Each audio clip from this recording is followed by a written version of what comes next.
In remote corners of South America lives a dynamic and feisty animal, the elegant, camel-like guanaco.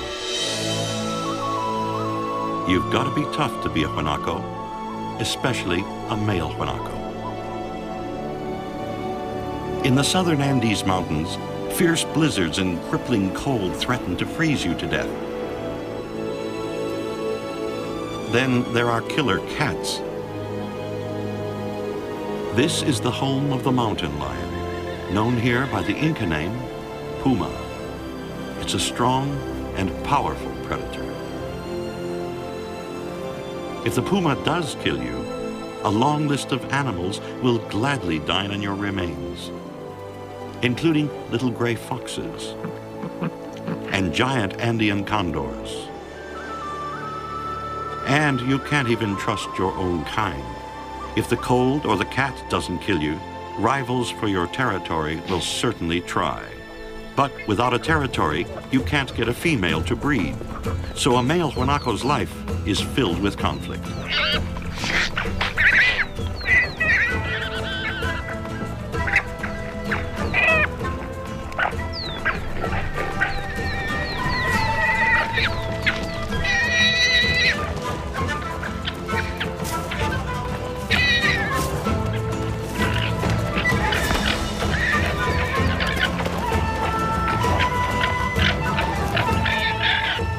Supremacy is the objective, physical violence the method, females the prize.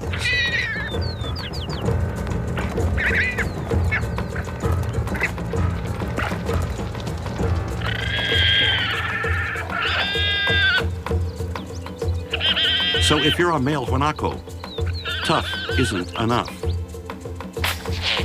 You also have to be spitting mad.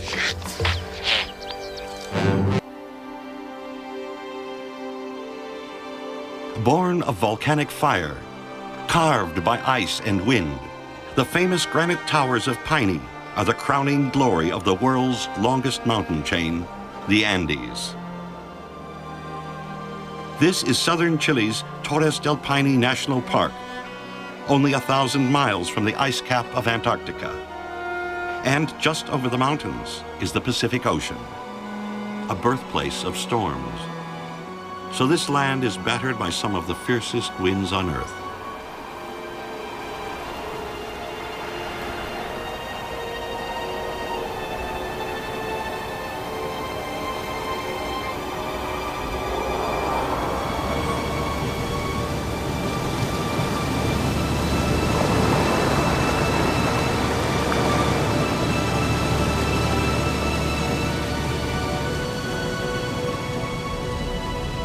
To survive here, you need to be a very special animal. One that is adaptable, well-organized, alert, and above all, tough. The guanaco. And they certainly are well adapted, having thick, soft coats for protection against the cold. Wild ancestors of the domesticated llama, their fleece was much admired by the Inca civilization, providing warmth and wealth. But a warm coat is not enough. A male guanaco starts adult life homeless and alone, and to be successful, he has to win a territory and breed. So he must communicate with potential mates and rivals. A raised tail and lowered ears means aggression, and the elaborate language makes intentions clear. The ear flagging, the spitting, the raucous screams means a battle for territory is in the making.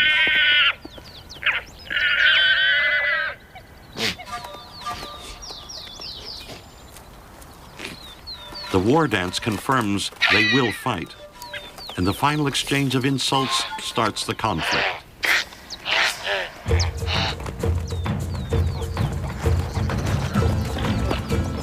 With battle lines drawn, they try to intimidate each other with a show of strength.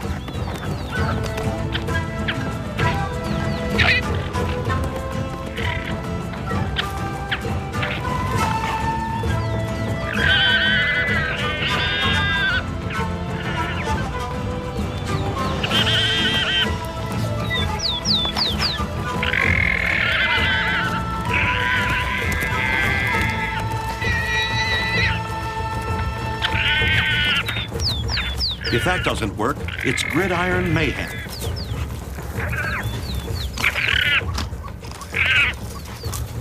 These fierce fights are dangerous and could lead to broken bones, even death. But in the world of the guanaco, territory is everything.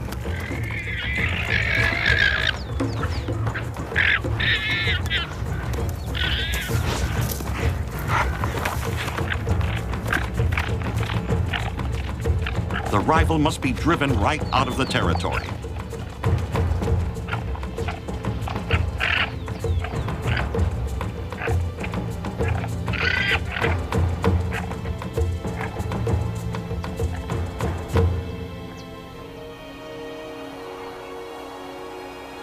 The males are fighting for this prime real estate, a lush area with ample food and water. And by winning this territory, the victor is able to attract females, an absolute necessity if he's to breed successfully. His aggressive defense means that the females in his family group can feed without hassle from other males. Guanacos graze carefully, and their soft cloven hooves minimize damage to the delicate turf. There is safety in numbers, too. Many pairs of eyes and ears provide protection from predators. And in this landscape, predators can hide almost anywhere. The male keeps a sharp lookout for danger, especially pumas, the guanaco's worst nightmare. Pumas are a serious threat to survival and often stalk lake edges for thirsty guanacos. They are powerful predators, 6 feet of lethal muscle, capable of pulling down prey 8 times their weight. But a fully grown guanaco is a difficult, sharp-eyed target. If they are seen, pumas won't waste energy with further hunting, and guanacos sound the alarm with a far-reaching cry.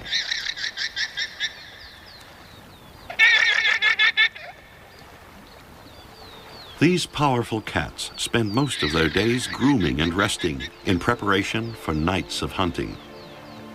And she'll need plenty of rest, for spring is the busy season in the southern Andes, a time of movement and great migrations, and she hunts an inspiring wilderness, the Torres del Paine National Park, home to the Andean condor.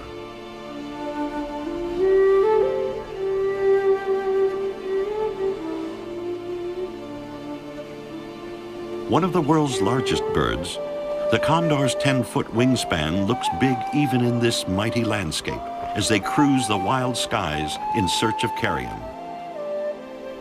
Spring is the time when guanacos give birth, so stillborn calves or afterbirths will be a welcome source of food.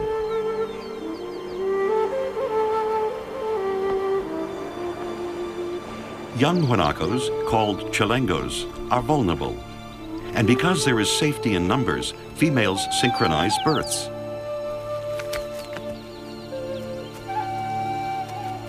Over about 2 weeks, nearly 500 chilengos will be born. So when one mother does it, they must all do it.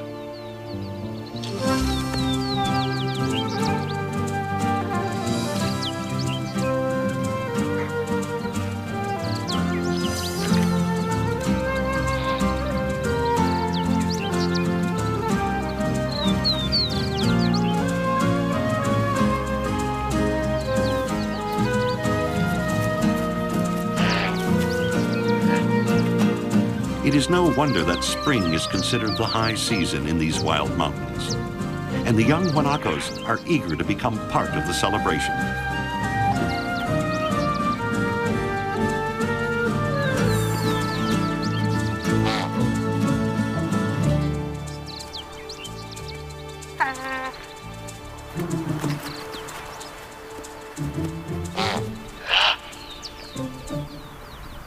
The most precocious chilengos are walking and nursing within half an hour, and they must all become mobile as soon as their young legs will carry them.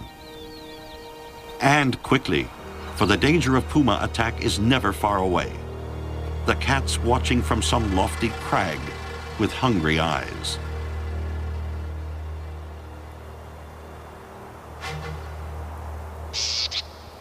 But even big cats don't have it easy. Guanaco family groups tend to gather in areas where there is less cover for pumas on the prowl. And the chilengos are deceptively quick on their feet.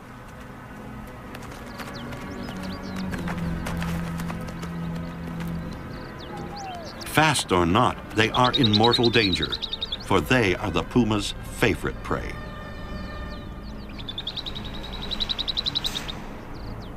Even when there is little cover, pumas are masters of invisibility, stalking their intended victim by using hollows in the ground.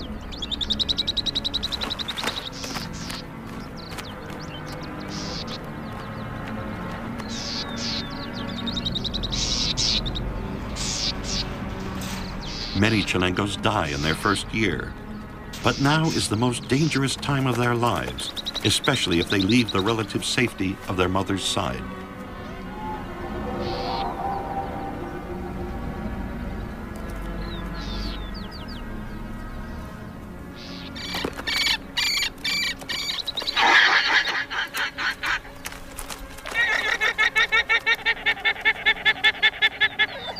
Life is a constant battle between the puma's stealth and the guanaco's sharp eyes.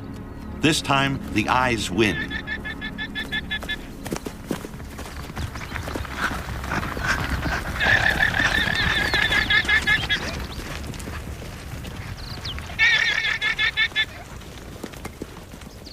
Guanaco numbers can be seriously reduced by pumas, but to truly understand the way guanacos live and die requires knowledge. And to get it, you have to catch the chilengos.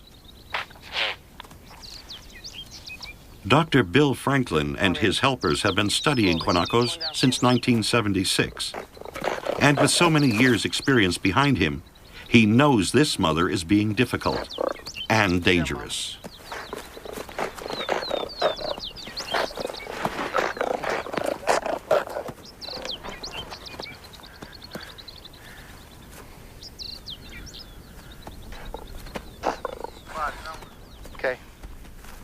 This angry female has made it clear that her chilengo is not going to become a part of Bill's scientific data.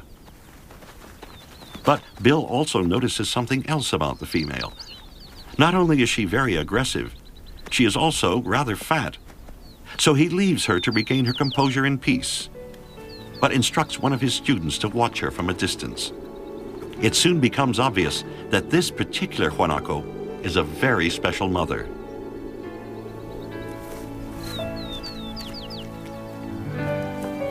She's about to give birth again, though she already has a chilengo barely 3 hours old. Only once in 20 years has Bill observed guanaco twins. But now he has another opportunity to study this extraordinary event. The firstborn chilengo seems a bit confused by this staggering addition to the family.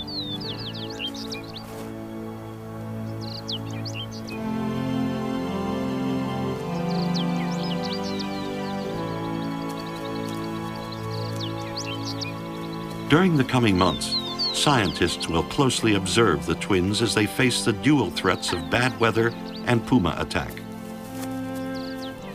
But for the study to have meaning, single chilengos must be collared and tagged as well. The fleet-footed youngsters must be brought to ground. But sometimes the only contact is the ground.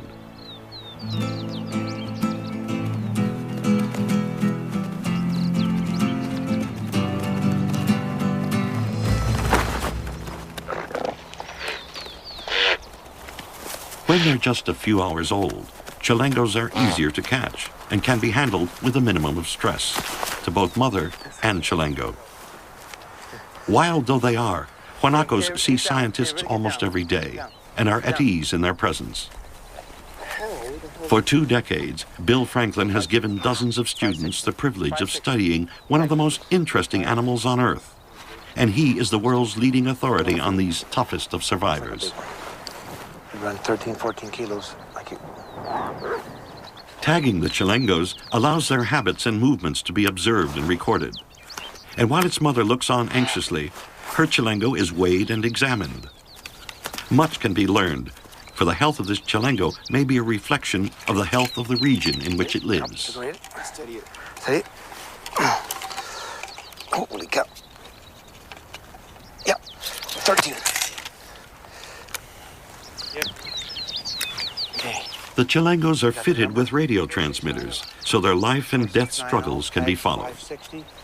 In this way, Bill has discovered that guanacos may live as long as 12 years, but only if they survive the first year. Everybody stay down. Everybody stay down, please.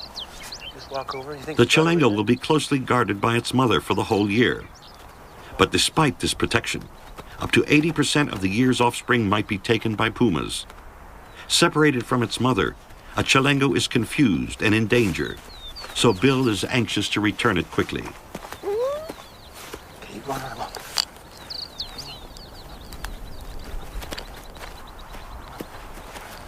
Okay, baby, up. Here we go. In fact, chalengos will readily become attached to humans when they're very young, and only when they see and smell their mother again will the bond be retied. And Bill watches to ensure this takes place.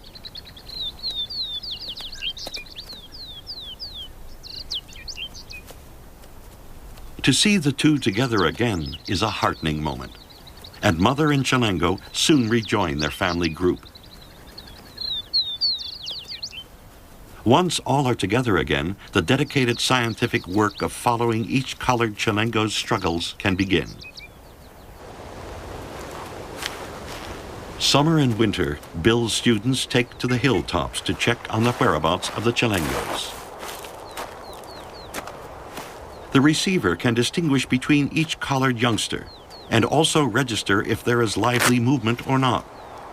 So a scientist is able to tell if a chalengo is alive or dead. If a mortality signal is received, the body must be found and the cause of death determined.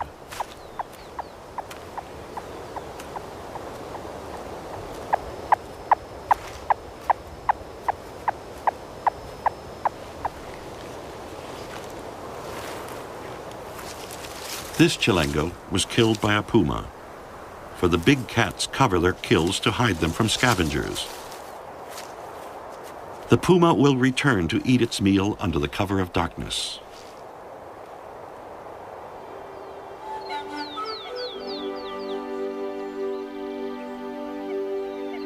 The cats hunt mostly at night, so evening is the time to wake up.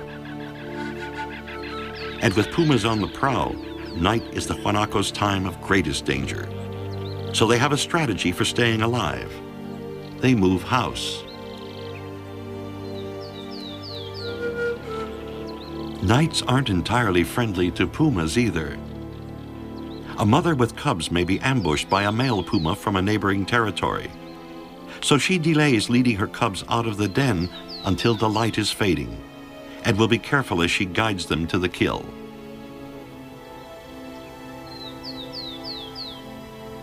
As night falls, guanacos climb to the tops of bare hills, and the strategy makes sense.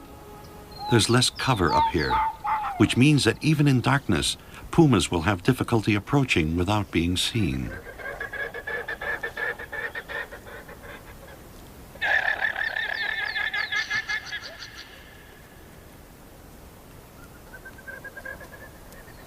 The mothers will ensure that their chalengos are close by, and the male will keep watch from the edge of the family group. Staying alive at night is far more perilous than daylight, for guanacos need moonlight to see, while pumas have sharp vision even on the darkest nights. But they still take the precaution of dragging their meal into thick cover. This is a tough task, for the guanaco carcass may outweigh her by as much as 200 pounds. But she must struggle on, for thick cover provides a safer place for her cubs to feed.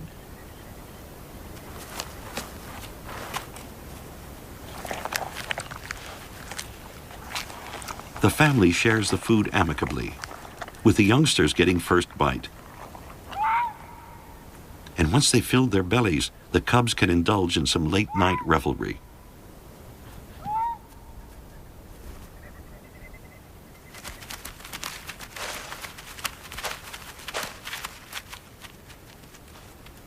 No doubt this play helps develop muscles and hunting skills, but they also seem to be just enjoying themselves.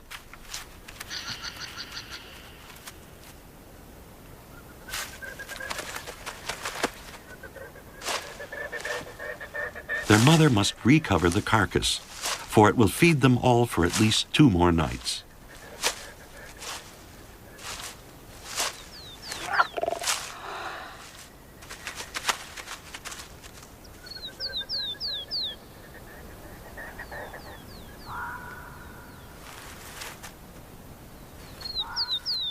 At the first hint of dawn, the female leads the cubs back to the den, barking instructions to hurry them along. It's important they are back in a safe place by daylight, and the sun is rising fast.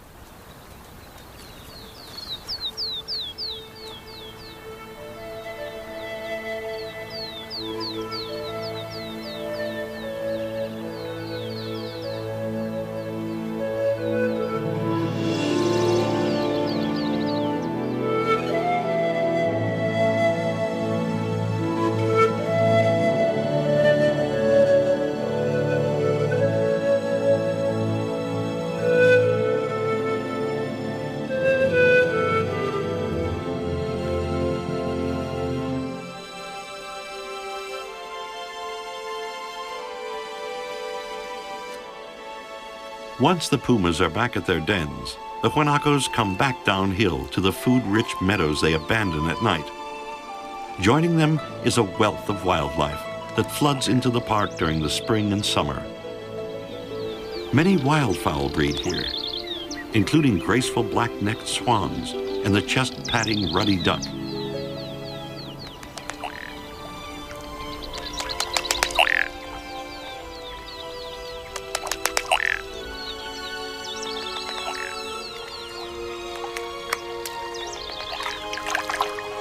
There is food for all, especially guanacos. And though summer is a time of plenty, the park lies in the wildest extremity of South America, and the weather cannot be taken for granted. Guanacos must take good care of their soft woolen coats, so dust bathing is a daily ritual.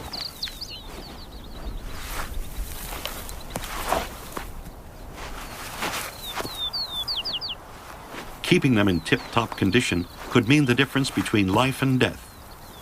For even in summer, icy winds and snow can blast down from the mountains.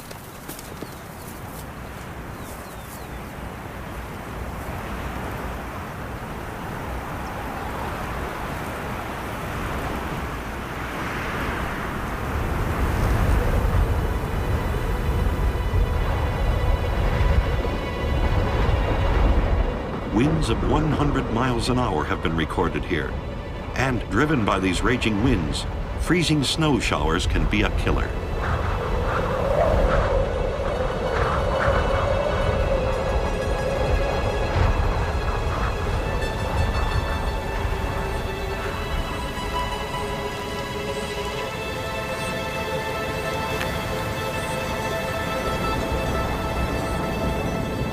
When the weather has been particularly brutal, the undertakers of the air are never far away.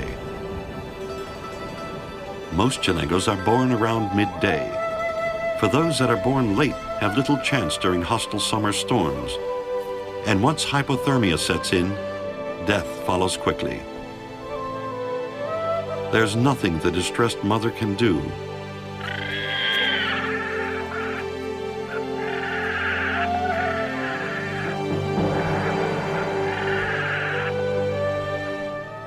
The condors will hang on the wind until the chalengo is still, but its mother is hesitant about defending it. Perhaps she's intimidated by the condor's impressive bulk.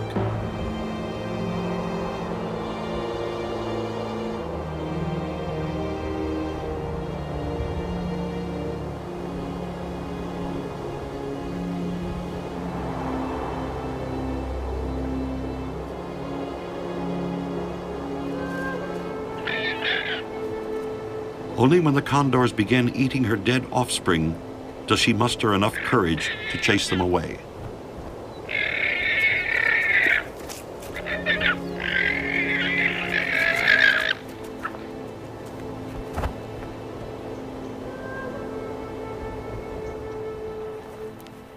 Her defense is in vain.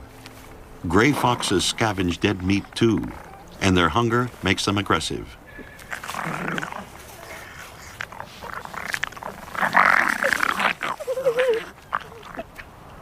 Though some of the meat will be eaten now, it is vital to store some of the scraps for use in harder times. So these caches of meat are hidden underground. In the dead of winter, they'll return for their long-buried meal, if they can find it.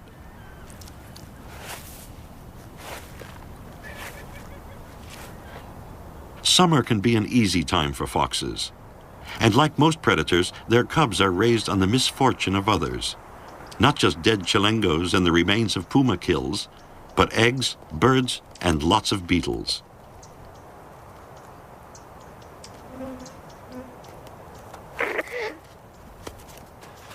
Foxes can raise up to 5 cubs each summer, and though puma-killed guanacos are an important source of food, pumas also kill foxes.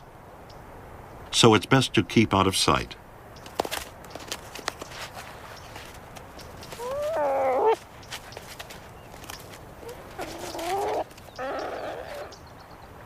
Killing isn't always a big cat's priority.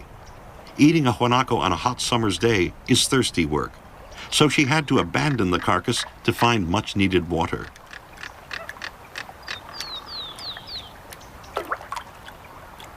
The killer cat is watched by many eyes.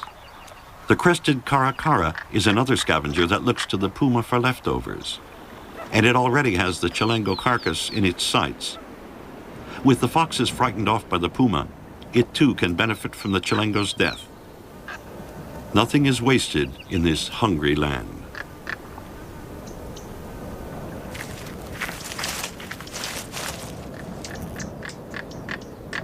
As with all birds of prey, the caracara's hooked beak and sharp claws enable it to rip meat off the tough carcass.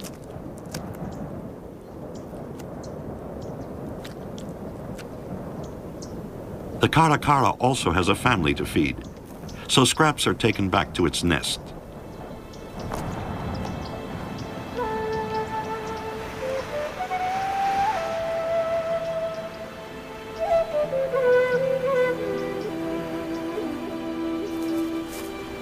Two chicks are the norm, but conditions are so harsh in these wind-swept mountains that food is difficult to find. So in most nests, only one chick survives.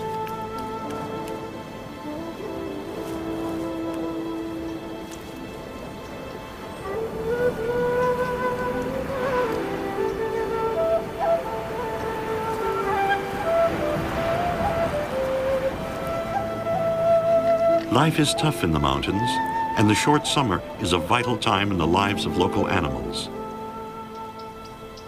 Guanacos are no exception. It's breeding time, a male guanaco's most challenging time of year. The females in his family group are now in breeding condition, and the territory-holding male has a job to do. He must not only sniff out those females that are ready to mate, he must also ensure that other males are kept out.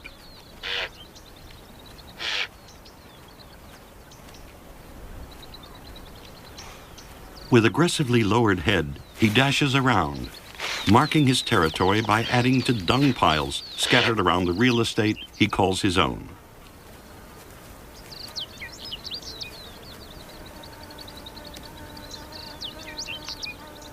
Each pellet contains his scent and announces ownership to other nosy males. Only he is allowed to use these territorial markers. So if another male has the nerve to drop dung on one of his piles, it is a serious insult. This intruding male must be driven out of the territory before it can get access to the females. But as he's determined to stay, the manure really hits the fan.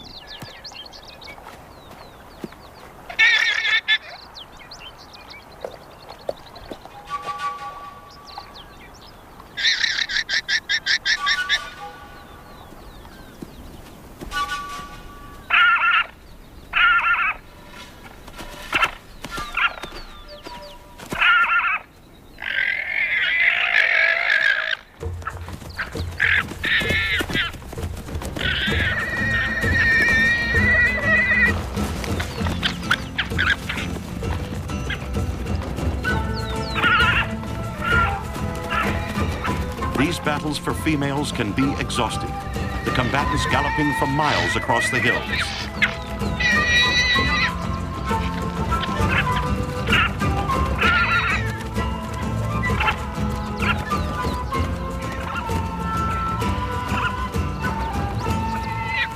With the landlord away at war, other males may try to mate with his females. And while the cat's away, but it's important that everyone does mate during the same few days.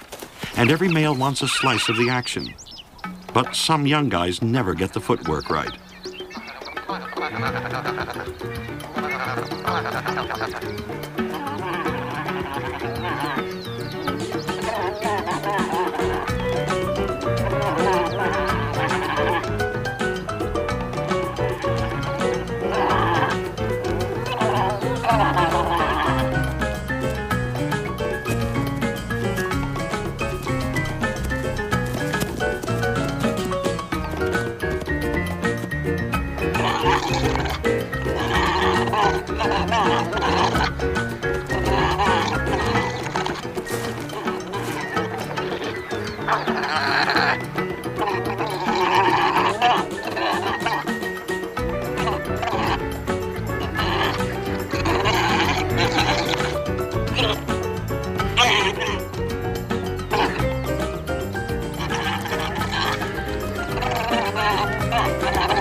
When the territory owner returns, the young guy could be beaten to death, but only if he gets caught.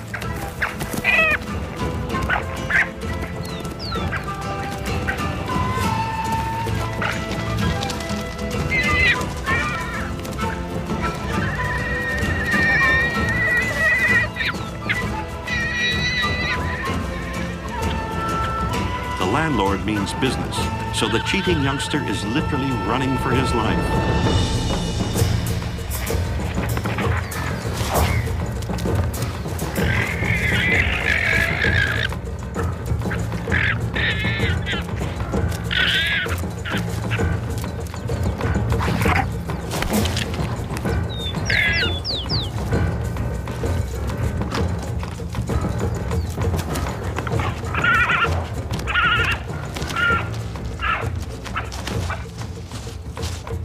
The outcome of such a battle is often worse than broken bones.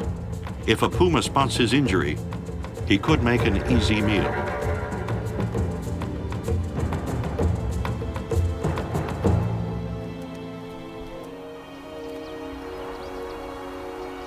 If the young guy is to stand a chance of surviving, he needs a place to hide. And fortunately for him, guanaco society provides just such a sanctuary. A sort of bachelor's club between the family territories where dispossessed males can gather. And if he finds one of these areas before a puma gets him, he will be allowed to join without having to fight for his place. He is still not safe from puma attack, but many pairs of eyes give greater security while his wounds heal. The other members are males who've lost territories or young males evicted from family groups. And apart from eating, the most important activity is play.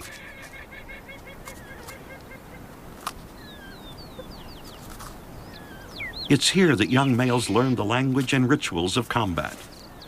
They engage in playful bouts of sparring to win status in the hierarchy. But as they get older, they develop the strength and skills for serious combat.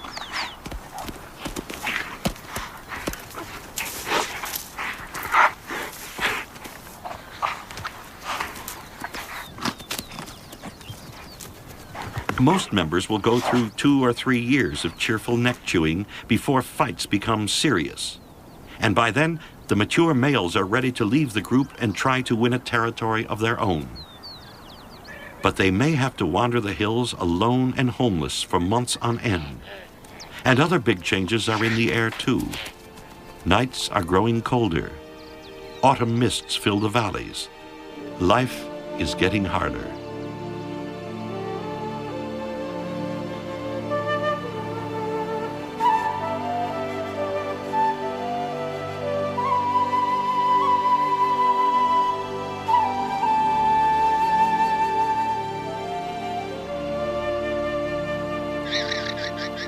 Tougher conditions mean family groups join together to wander in search of food, much to the annoyance of the territorial male whose backyard they invade.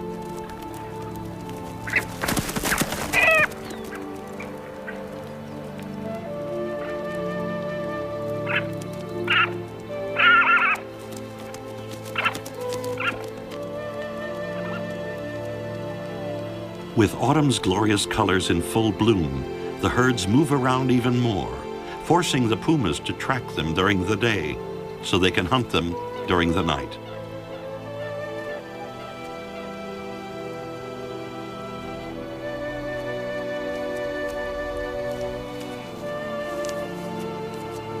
Like the guanacos, pumas also hold territories.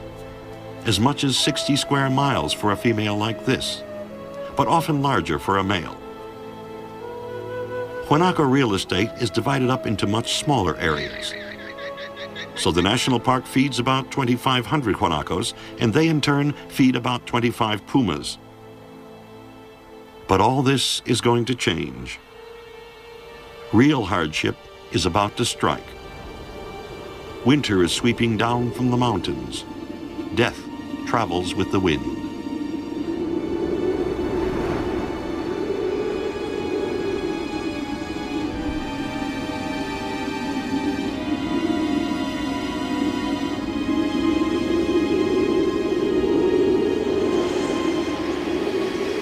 Blizzards and deep snow make survival increasingly difficult.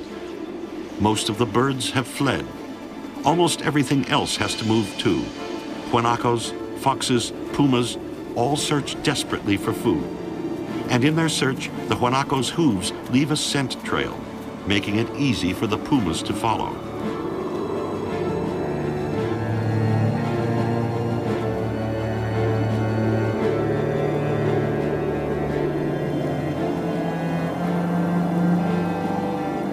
In the guanacos' mass exodus from their summer range, the migrating family groups coalesce into large herds, and the pumas must stay close, both mother and cubs. Survival hangs in the balance for both predator and prey, but the guanacos are forced to migrate through unfamiliar terrain. So the pumas have the advantage, and if they're skillful, they can maneuver into a position of ambush.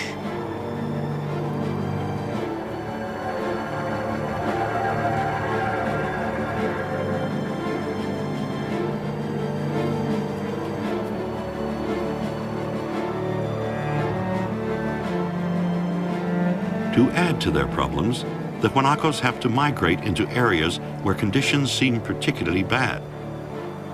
But this is one of nature's classic contradictions. It is here that fierce mountain winds blow some of the snow off grasses and shrubs, making it easier for guanacos to feed. But starvation is always a threat.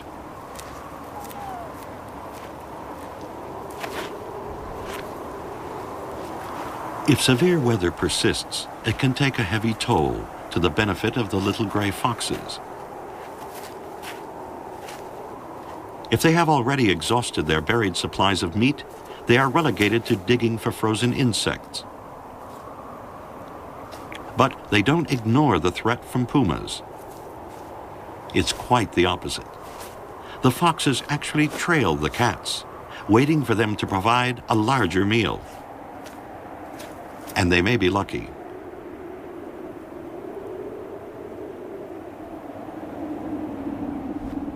Condors also watch the guanaco herds. For this is an easy time for scavengers as well as killer cats.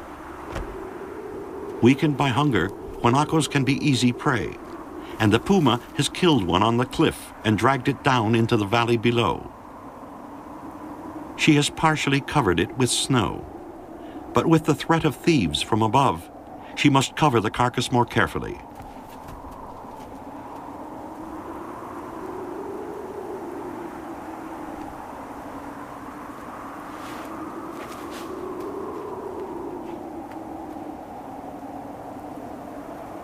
Huge front paws shovel snow effectively, but an even better deterrent against the condors and foxes is her presence, and that of her waiting cubs. The cats can be seen easily in the snow, so the hungry cubs will have to wait until nightfall to enjoy their meal, for they're still at risk from other hungry cats that could be hiding nearby. So once the female has covered the carcass, they will all gather nearby to stand guard. But deep snow makes traveling difficult, even with the benefit of outsized paws.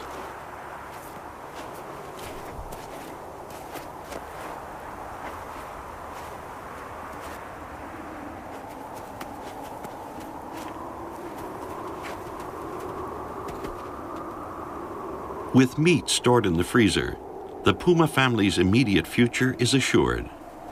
The guanacos' future too, for winter's last full moon is waning.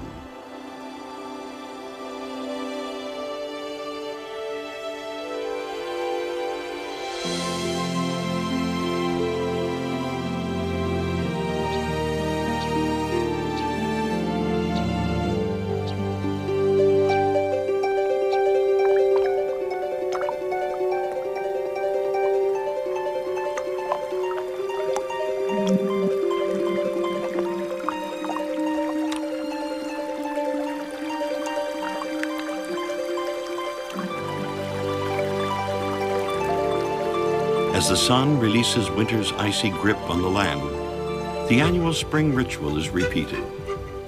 Guanacos hurry back to their summer territories. The males reestablish their ownership of prime real estate, and once again they turn their attention to attracting females to their lush meadows. And with spring at hand, the park becomes a mecca for wildlife.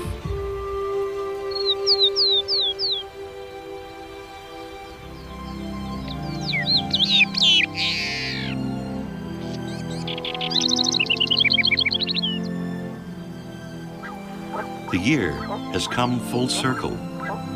Large flocks of upland geese and their fluffy chicks join the guanacos. And within a few weeks, females will drop the next generation of chilengos into a glorious carpet of flowers.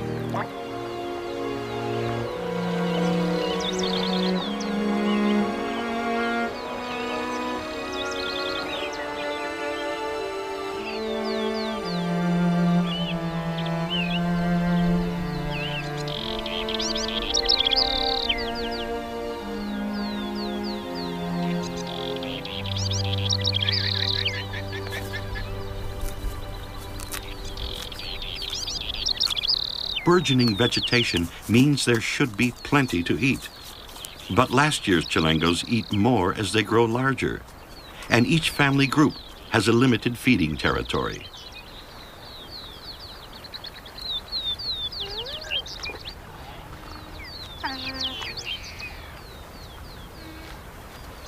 Overpopulation can lead to hardship and starvation, but guanacos have a solution to this problem too.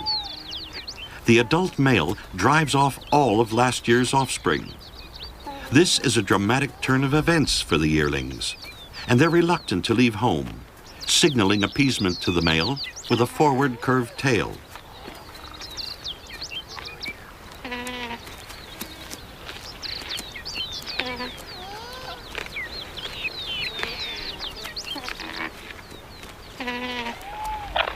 But even if the male gets the message, he must press home the attack. The future of his whole family group depends once again on ruthless aggression.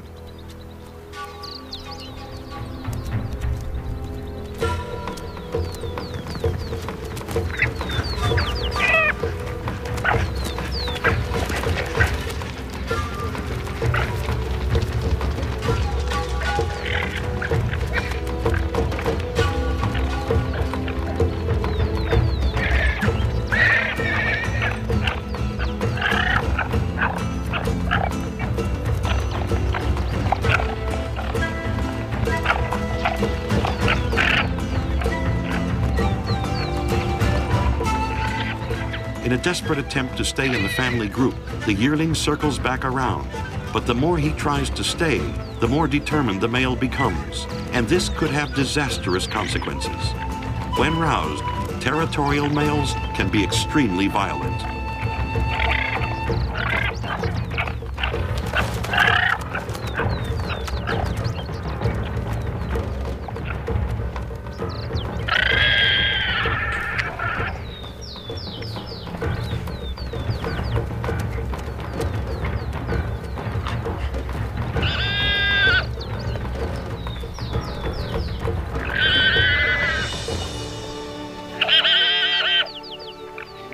an injured male yearling is in serious danger.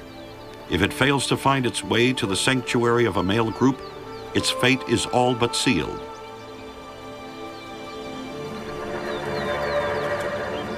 The puma cubs are nearly grown now and have formidable appetites, so their mother must increase her hunting.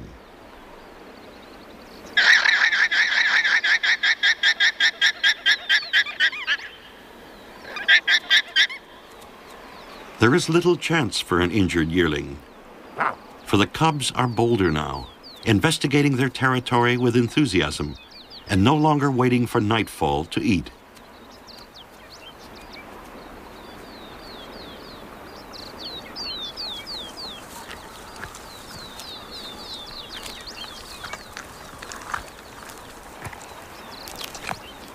The cub's mother tries to encourage them away from the kill, but one hungry youngster is reluctant to obey. Future generations of guanacos will have to remain alert when these cubs become experienced hunters.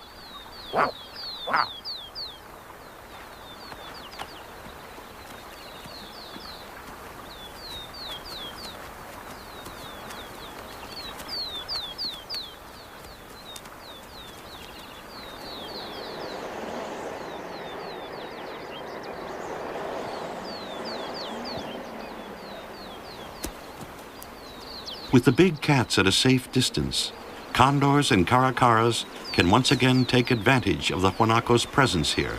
Foxes, too.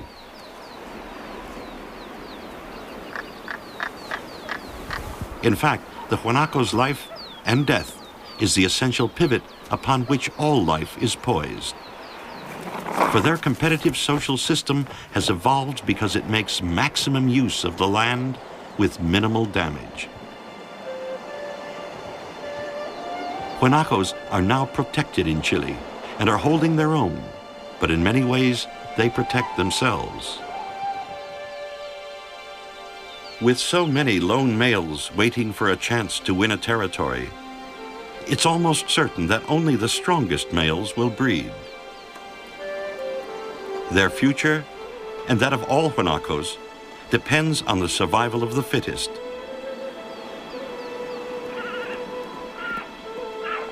Their battles are a crucial part of the never-ending cycle of life in the southern Andes. So the fights for territory must continue, however dangerous and exhausting.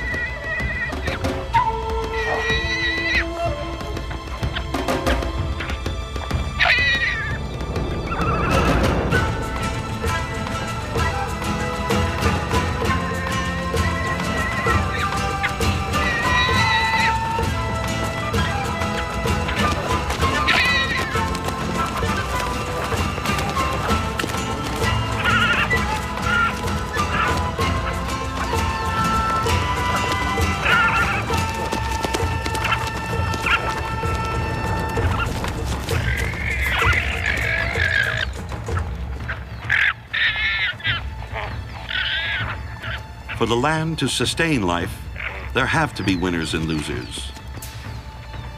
And it's essential that the winners are so tough. For even in this windy, unforgiving land, their vitality helps all guanacos to survive, to thrive, and prosper.